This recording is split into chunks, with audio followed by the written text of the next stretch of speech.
The U20 championship is probably the greatest preview and showing of what's to come when it comes to the senior rankings in track and field. What's good, everybody? It's the GOAT, Aaron Brown. And before this video starts, be sure to subscribe to my channel. Follow me on Instagram, is linked down below in the description. And become a member of my channel by hitting the link down below in the description as well. And if you support the videos I make, be sure to hit the thanks button right above the comment section. Let's jump straight into it. If you all know me, then you know I'm not the type of guy to be around the bush or try to sugarcoat things. I call them like I see them, and I just give my honest assessment about it. The United States went to the U20 championships down there in Lima, Peru, and it was an embarrassing sight to see. And if this is any way indicative of the future in which the United States track and field is heading, in a direction in which we are going, it's going to be a sad, sad sight in the upcoming future. But you can't blame the athletes who was there. You just got to blame USATF track and field, because they are wholeheartedly responsible for the shit show that was put on by the United States down there in Peru. We sent some very, very talented athletes down there, and the majority of them just could not get the job done. Off rip, we didn't even have a lot of people out there. We didn't have all the spots filled in the open events. I think there's only 2 guys enter into the 100. 1 or 2 guys enter into the 200. From what I'm hearing, they forgot to even enter the mixed 4x4. So kids showed up with the plan of running the mixed 4x4 and didn't get to run anything because they forgot to enter it.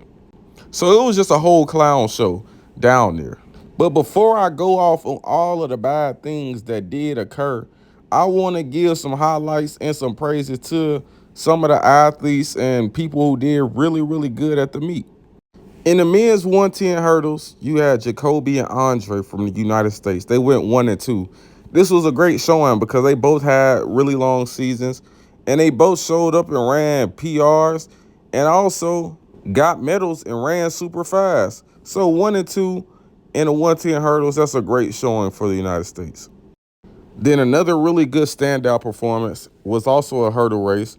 On the men's side, we had Vance Nilsson, the high school senior who just graduated, who's going to the University of Florida. Out of Arizona, he ran the fastest U20 time in the world this year, 49.2, which improves on his personal best of 49.7. He's coached by one of my teammates' dad, so I knew he was going to do pretty good. And he's been running pretty fast all year, breaking state records and national records and things of that nature. So I had a feeling he was going to go down there and do what he had to do. Then in the men's 400, you had Jaden and Ceedee. They went 2nd and 3rd, which are 2 pretty decent marks, especially for this time of the season for both of them.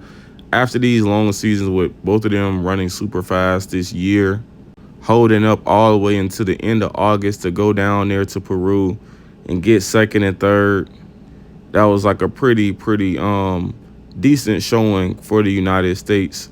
But those are the pretty decent performances I could just think of off the top of my head that I saw.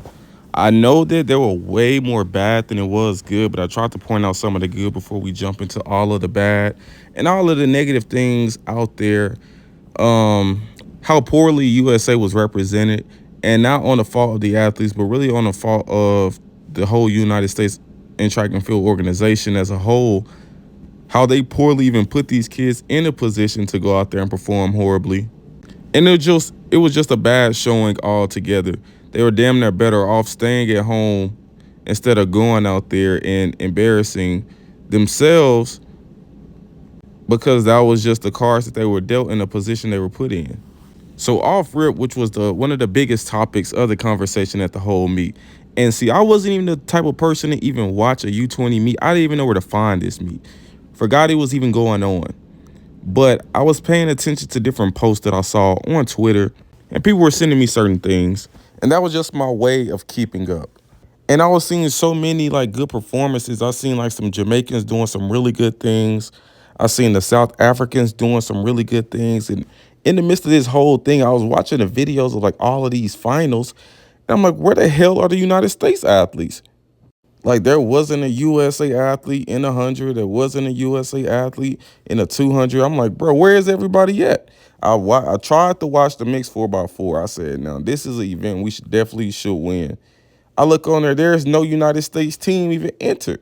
And it really just had me thinking, if this is a showing or a preview of what's to come in the future, the United States is in terrible hands right now.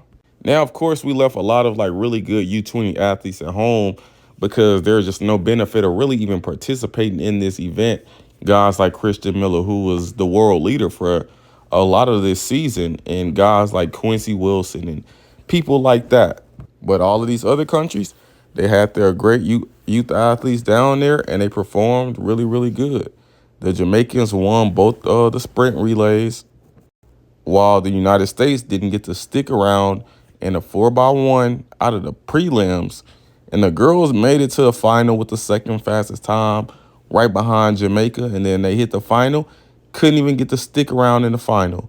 And then it all made sense when I figured out that they have the same coach as the seniors. So it's pretty much we have the same system, different characters, and we get the same result. So relay coach Mike Marsh, he was like, you know what, we're going to put these teams out here. I'm going to coach them just like I do the senior athletes at the Olympics and the World Championships, which we usually fail at. And hopefully it just works this time. And what happens? They go out there and it fails.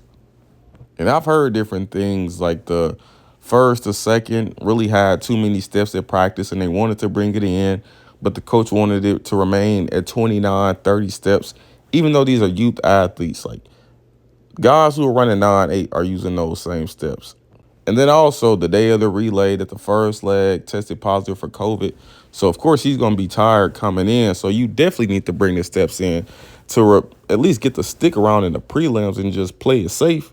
But everyone knows, especially in the year of 2024, that common sense really isn't so common. So things like this usually occur and adjustments usually aren't made. But honestly, do we expect anything different? And then the women, it was time for them to go out there and run, and they were looking pretty decent in the final. They had a great lane, and they're just expected to do really good things because it's the United States. Like everyone knows, the United States has this large, broad talent pool. And then what happens? They get it all the way to fourth leg.